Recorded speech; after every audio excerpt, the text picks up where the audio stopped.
এই 42% নিয়ে প্রশ্ন। এই কেন্দ্রীয় সরকার, আমরা এতদিন জানি কেন্দ্রীয় সরকার টোটাল 33 টাকা নেয় 1 লিটার পেট্রোল থেকে, আর রাজ্য সরকার নেয় হচ্ছে 18 টাকা মতো। বিজেপি বলছে কেন্দ্র যে 33 টাকা নেয় তার 42% নাকি রাজ্য সরকারকে ফিরিয়ে দিতে হয়। ফলে সেই অঙ্কটা দাঁড়াচ্ছে যে 33 টাকার 42% হচ্ছে 13 টাকা সামথিং। তো এই 18 টাকার সাথে নাকি 13 টাকা যোগ হয়, আর 13 টাকা যোগ হয় 8 আর 3 11 1, আর 31 টাকা হয়ে যায় রাজ্যের টাকা। আর বাদ বাকি যেটা 18 টাকা মাইনাস 13 টাকা মাইনাস করলে যেটা দাঁড়ায় সেটা হচ্ছে 20 টাকা। এই 20 টাকা নাকি দাঁড়ায় আলটিমেটলি কেন্দ্রের টাকা। তো বিজেপির কথা অনুযায়ী এই 42% রাজ্যকে ফিরিয়ে দেওয়ার পর সেন্ট্রাল দাঁড়ায় 20 টাকায় আর স্টেট দাঁড়ায় হচ্ছে 31 টাকায়। কিন্তু আসল তথ্যটা কি বলুন তো, সত্যি কি কেন্দ্র 20 আর রাজ্য 31 টাকা এবং এই 42%টা ফিরিয়ে দেওয়া হয়? এখন এই যে কেন্দ্রীয় সরকার 33 টাকা নেয়, যার 42% নিয়ে এত গল্প, সেটার দুটো ভাগ আছে, আপনাদের জানতে হবে। প্রথম ভাগটা হচ্ছে শেষ হচ্ছে 22 টাকা, আর আরেকটা হচ্ছে এক্সাইজ ডিউটি, যেটাকে আমি শর্টে ইডি লিখছি আপনাদের বোঝার সুবিধার জন্য। এক্সাইজ ডিউটি হচ্ছে 11 টাকা। এই দুটো মিলিয়ে মোট দাঁড়াচ্ছে কেন্দ্রের 33 টাকা, যেটা আমরা সবাই জানি। এবার আপনাকে বুঝতে হবে প্রথমে সেস আর এক্সাইজ ডিউটির পার্থক্যটা কি। সোজা অঙ্কে আপনাদের বলি, ধরুন আপনি আর আমরা একটা দোকানে গেছি, ওই দোকানে ফ্রিতে কলা আর আপেল দেওয়া হচ্ছে। আমি আপনাকে শর্ত করে গেলাম, যদি কলা দেওয়া হয় কলাটা কিন্তু শুধু আমি রাখবো, ওটার ভাগ তুই পাবি না। কিন্তু যদি আপেল দেওয়া হয় তাহলে আপেলটা দুজনের মধ্যে সমান ভাগে ভাগ হবে। মানে দোকানদার যদি ফ্রিতে আপেল দেয় ওটা আপনি 50% পাবেন, আমি 50%, মানে দুটো দিলে এক এক করে। আর যদি কলা দেয় সেটা শর্ত অনুযায়ী শুধু আমি পাবো, ওটা আপনি কিছুই পাবেন না। এবার ধরুন আপনি গিয়ে দেখলেন প্রথমে আপেল দিল একটা একটা করে, নিয়ম অনুযায়ী আপনারা আমার মধ্যে ভাগ হলো আধা আধা। আপনি একটা আপেল পেলেন, আমি একটা আপেল পেলাম। আবার ধরুন দুটো আপেল দিল, আপেলের নিয়ম অনুযায়ী আবার ভাগ হলো, আপনি একটা আপেল পেলেন, আমি একটা আপেল। তাহলে আমি ধরুন দেবাংশু, আর আপনার নাম ধরুন সামথিং এ দিয়ে। তাহলে আমি প্রথমে একটা কলা পেলাম, আপেল পেলাম, আপনি একটা আপেল পেলেন। তারপরে যখন আবার দুটো আপেল দিল, তারপরে আবার আমি একটা আপেল পেলাম, তারপরে আবার আপনি একটা আপেল পেলেন। এরপরে ধরুন দোকানদার 10টা কলা দিল, কিন্তু কলার ক্ষেত্রে আমি কি শর্ত বলেছিলাম, যে কলাটা শুধু আমি পাবো, ওটা আপনি পাবেন না। তাই 10টা কলা হলে ওটার ভাগ হবে না। যদি 10টাও দেয়, দোকানদার 10টা কলা দিলে এটা কার ভাগে এসে জুটবে? আমার ভাগে, তাই তো? তাই +10, আর আপনার কি দাঁড়ালো? 0। এবার টোটাল কাউন্ট হচ্ছে আপনি কটা ফল পেলেন আর আমি কটা ফল পেলাম। কি দেখা গেল? আপনি মোটে দুটো ফল পেয়েছেন, কিন্তু আমি 10 + 1 11 + 1 12টা ফল পেলাম। এই যে ডিফারেন্সটা হয়ে গেল, তার কারণ হচ্ছে শর্ত যে কলার কোনো ভাগ হবে না। এই যে কলার ভাগ হবে না, এক্ষেত্রে কলাটা হচ্ছে শেষ। এই শেষ হচ্ছে সেই কলা যার ভাগ কেন্দ্র দেয় না।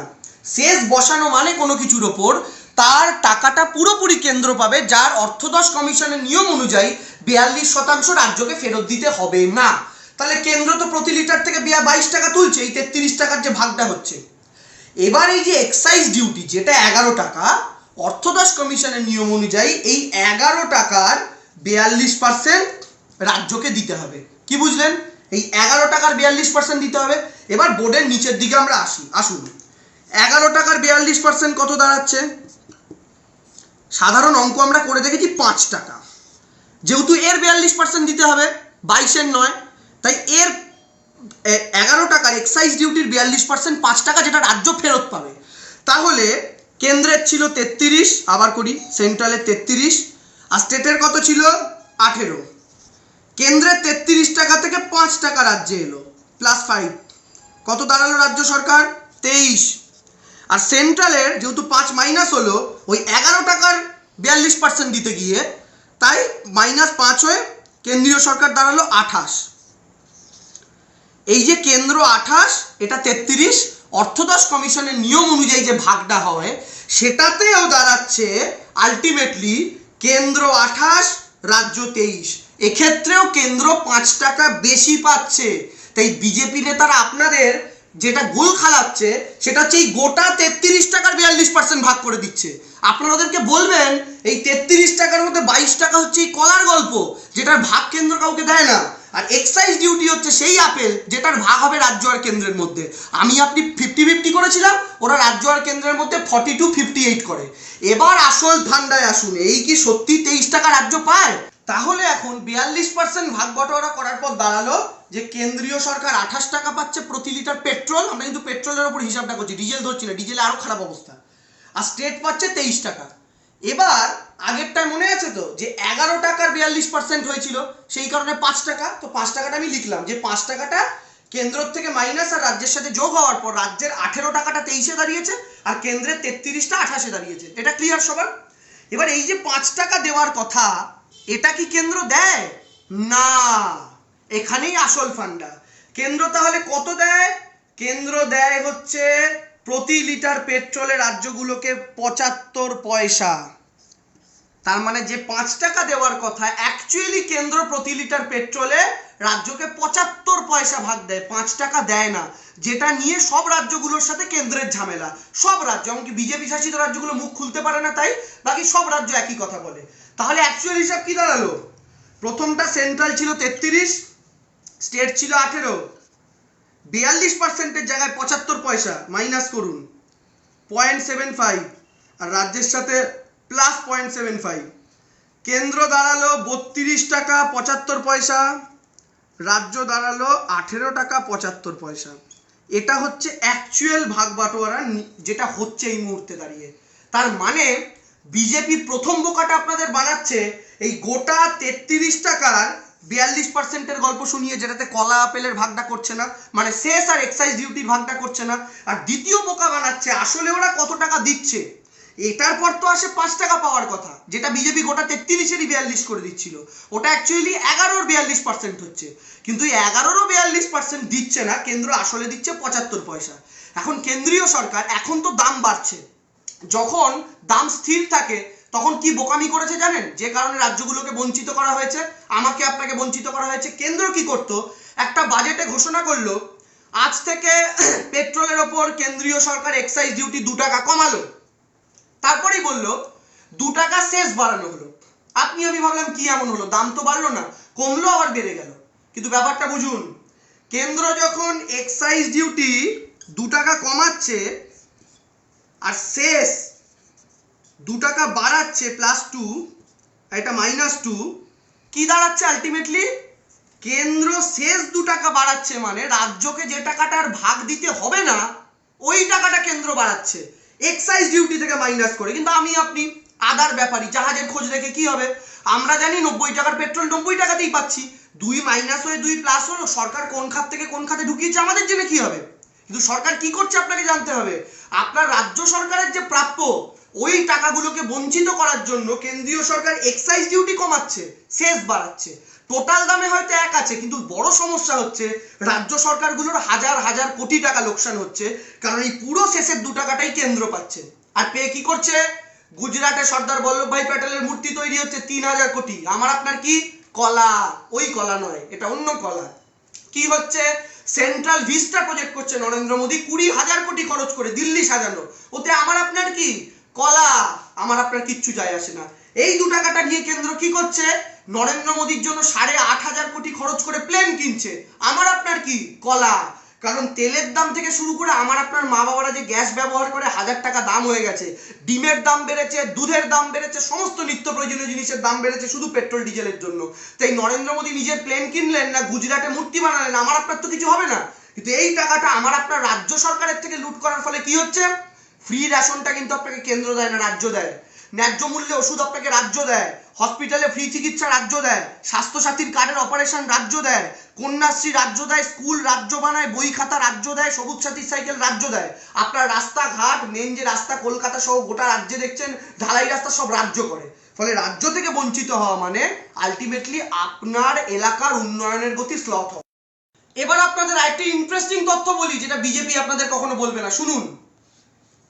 এই যে সংখ্যাটা দেখছেন 2014 30,000 কোটি আর 2020 2,94,000 কোটি, এটা কি জানেন?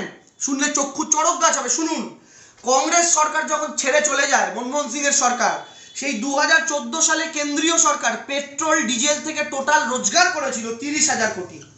মনমোহন সিং এর শেষ সরকারের শেষ বছর পেট্রোল ডিজেল থেকে কেন্দ্রীয় সরকারের রোজগার 30,000 কোটি। আর নরেন্দ্র মোদীর 2020, যেহেতু 21টা পুরোপুরি হয়নি, 2020-তে কেন্দ্রীয় সরকার অর্থাৎ মোদী জমানার কেন্দ্রীয় সরকার গত বছর পেট্রোল ডিজেল বাবদ কেন্দ্র রোজগার করেছে 2,94,000 কোটি।